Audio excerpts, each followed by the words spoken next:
عمار، سب سے پہلے یہ بتائیے گا کہ ملک کے مختلف شہروں میں مظاہروں کے بعد اس سال آپ لوگوں کی حکمت عملی ہوگی کیا؟ جی بہت شکریہ۔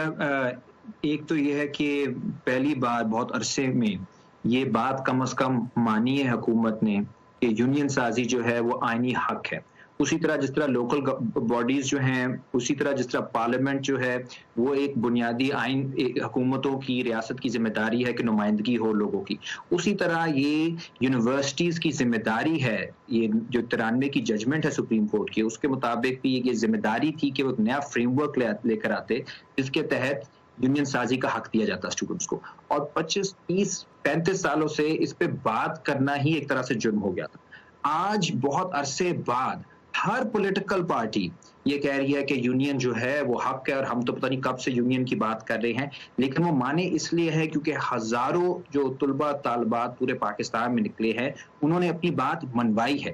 لیکن ابھی عجب بات صرف یہ ہے اور تضاد یہی ہے کہ ایک طرف سپورٹ کیا جا رہا ہے اسٹوڈنٹ یونینز کو، دوسری طرف آرگنائزرز کے خلاف بغاوت کے مقدمے ہو رہے ہیں۔ ابھی ایک اسٹوڈنٹ جو ہے عالمگیر وزیر وہ جیل میں ہے، میرے سمیت 5-6 اور لوگوں پہ بغاوت کے سیڈیشن کے مقدمے ہیں۔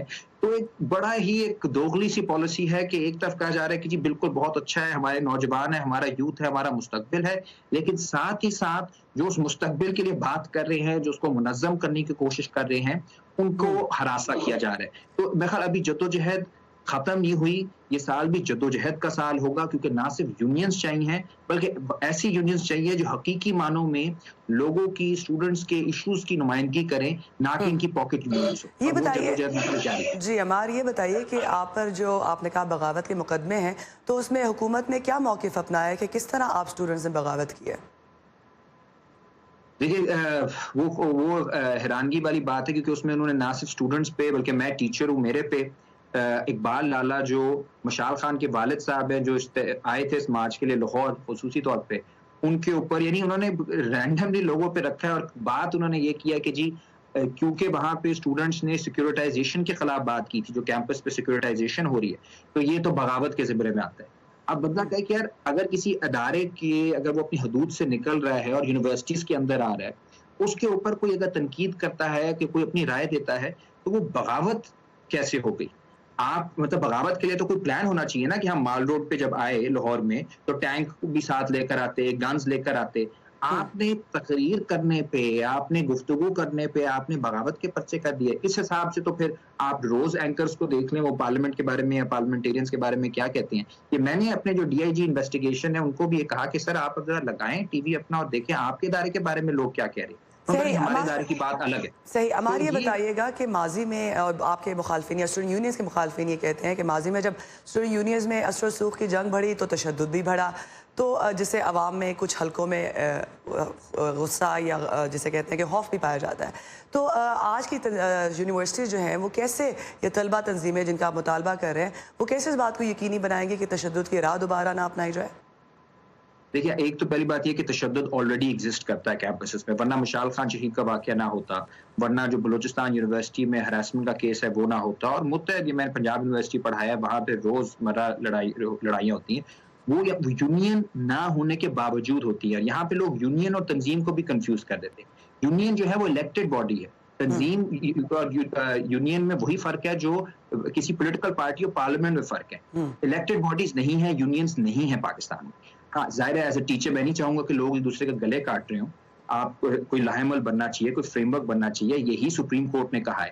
لیکن یہ تو پھر حکومت کی نااہلی ہے کہ جی ہم فریم ورک نہیں دے سکتے، اتنا عرصہ ہو گیا ہے، اور یونیورسٹیز کی بھی نااہلی ہے کہ انہیں لگتا ہے کہ ان کے اپنے اسٹوڈنٹس اتنی زیادہ وہ فیس لے رہے ہیں، وہ اس طرح کا پروڈکٹ اینڈ میں پروڈیوس کر رہے ہیں کہ ان کو تھوڑا سا اگر فریڈم مل گئی تو انہوں نے ایک دوسرے کے سر پھاڑ دینے۔ پھر احتساب تو یونیورسٹی انتظامیہ کا بھی ہونا چاہیے، اور یہ بھی ہمیں بتایا جائے کہ پچھلے 35 سال میں جو یونین پہ پابندی لگی اور آپ نے اسٹوڈنٹس کو دبا کے رکھا، اس کے بعد ورلڈ رینکنگز میں کدھر چلی گئی ہیں پاکستانی یونیورسٹیز؟ کیا ٹاپ پہ ہیں؟ چلیں ورلڈ کو چھوڑیں، آپ خطے میں بھی سب سے پیچھے ہیں۔ تو یہ صرف ایک ڈرانے کی بات ہے کہ جی کوئی کسی بھی سیکٹر میں اگر لوگوں کو تھوڑا سا حق مل گیا تو اس سے پھر انسیکیورٹی آ جائے گی, انسٹیبلٹی آ جائے گی. ایسا نہیں ہوگا. عمار, آخری سوال یہ بتائیے کہ جیسے کہ ہم نے ماضی میں دیکھا, ہم نے بات بھی کی کہ 60 یا 70 کی دہائی میں لبرل جو یونینز تھی, اگر الیکشنز ہوتے ہیں اور جس طرح جو ایک مطالبہ بھی ہے تو اس میں ان کو فتح حاصل ہوئی. آج ہم دیکھتے ہیں کہ یونیورسٹیز میں آپ نے خود بھی ذکر کیا کہ مذہبی انتہا پسندی ماضی کے مقابلے میں زیادہ ہے. تو آپ کو کیا لگتا بھی ہے کہ اگر الیکشنز کا نظام واپس آتا ہے, یونینز بنتی ہیں, تو لبرلز کو کامیابی مل بھی سکتی ہے؟ دیکھیے, انتظامیہ کی طرف سے زیادہ تقویت ملتی ہے رجوتی قوتوں کو, ورنہ آپ نے دیکھ لیا یہ جو سارے سٹوڈنٹس نکلے تھے 53 شہروں میں نکلے ہیں, وہ سارے کے سارے لال جھنڈا لے کے نکلے. انہوں نے سوشلزم کی بات کی, انہوں نے روشن خیالی کی بات کی, پورے پاکستان میں بات ہوئی. یہ بائیں بازو کے روشن خیال سٹوڈنٹس نے جنہوں نے یہ ساری تحریک چلائی ہے, تو یہ منظم ہیں, موجود ہیں, یہ نظریہ موجود ہے. اس کو دبایا گیا تھا تاریخی طور پہ, رجوتی قوتوں کے حوالے کیمپسز کیے گئے تھے, اور آج بھی اگر وہاں پہ تھوڑی سی آپ آزادی دیں تو رجوتی قوتیں پیچھے جائیں گی, روشن خیال آگے آئیں گے. اور باقی یہ کہ دوسروں کو بھی حق ہے, یہ ایک ڈیموکریٹک طریقہ ہوتا ہے. آپ لیٹ یونیورسٹیز بھی space for battle of ideas, آپ لڑائی ہونے دیں نظریات کی, اس میں کوئی برائی نہیں ہے. نوجوان اسی سے سیکھیں گے, اسی سے معاشرہ آگے جائے گا. دبائیں گے تو کسی ایک سوچ کی پھر اجارہ داری ہوگی, اور آج کیمپسز پہ سیاست نہ کرنے کے نام پہ سیاست ہو رہی ہے جو زیادہ خطرہ. صحیح. تھینک یو سو مچ عمار علی جان لاہور سے ہمارا ساتھ دینے کے لیے.